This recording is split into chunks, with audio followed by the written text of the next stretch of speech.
Ayun, sumayad yata na natanggal. Sa lahat ng biyahe natin, mapa syudad man or sa mga liblib na lugar or sa iba't ibang klase ng pupuntahan natin, malayo man o malapit, ang isa sa mga dapat na lagi nating dala ay ang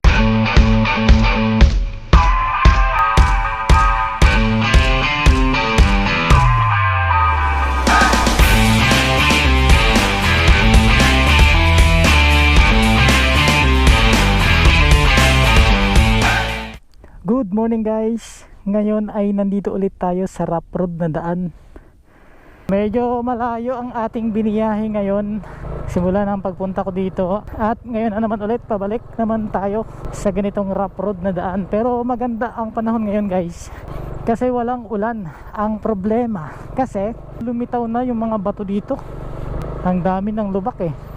Ngayon sa ating biyahe pa uwi, pag-usapan natin yung mga dapat dalhin or mga dapat gawin or dapat i-prepare sa ating motor o kapag bumibiyahe tayo ng mga ganitong lugar or kahit na bumibiyahe tayo sa syudad kapag malayo yung ating biyahe. Ano ba ang dapat nating i-prepare na mahalaga bago tayo bumiyahe? Sa mga sanay ng bumibiyahe ng mga malalayo, siguradong perfect na nila. Alam na nila kung ano yung dapat na i-prepare.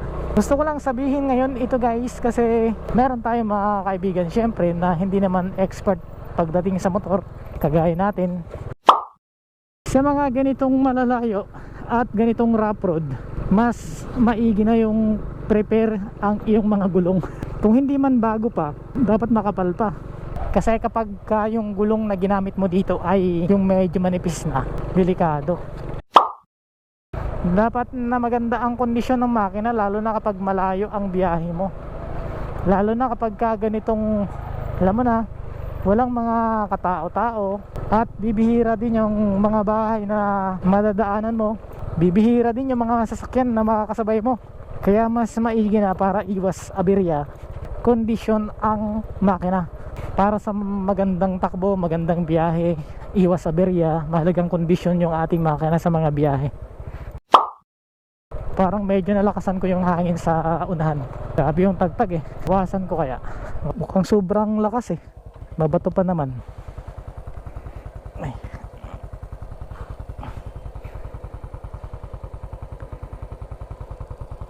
Mukhang okay na. At yung ating tools, dapat na meron tayong dalang mga tools. Yung mga pinakakailangan lang talagang tools, kagaya ng number 10, number 14, number 19, mga ganon. Di naman basta-basta nagkakaberya kapag bago pa naman yung motor eh, di ba? Kahit na medyo luma na yung motor mo tapos alaga mo naman, di naman basta-basta nagkakaberya. At yung ginagawa ko rin minsan, kapag bumibiyahe ako ng malayo, mabaon ako ng extrang interior para in case na ma-flat, eh meron akong pangpalit. Kung kapag na-flatan ka, meron kang yung mga pang patch, di ba? Maganda naman yung may baon kang ganon kapag bumibiyahe sa mga ganito. Hindi malayo mangyari, lalo na kapag marami yung mga bato.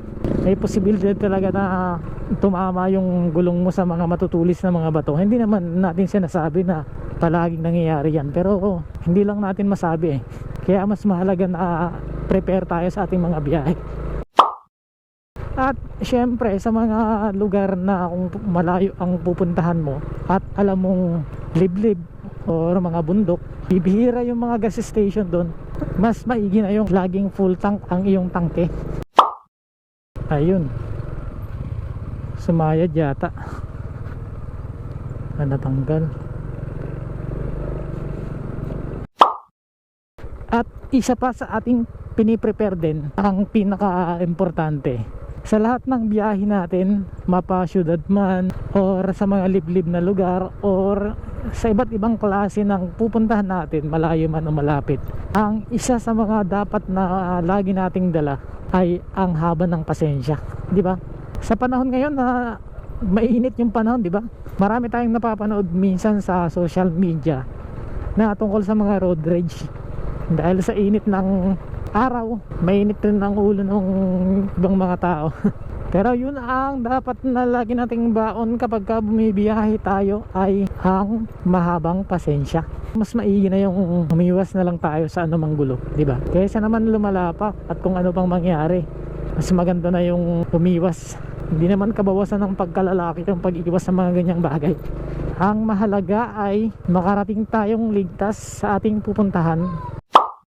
Dapat na kapag ka bumibiyahe tayo ng malayo ay kondisyon din ang ating katawan. Meron tayong sapat na pahinga, meron tayong sapat na tulog para naman maganda ang ating pag-drive.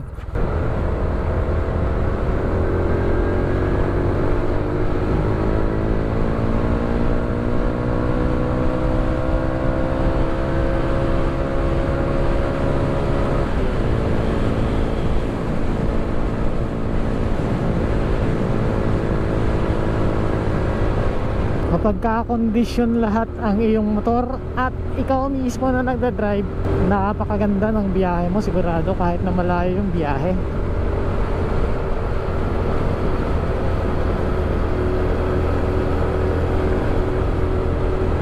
Dagdagan pa ng mga magagandang view na makikita mo sa daanan. Ako, sigurado mag-i-enjoy ka sa biyahe mo kahit malayo.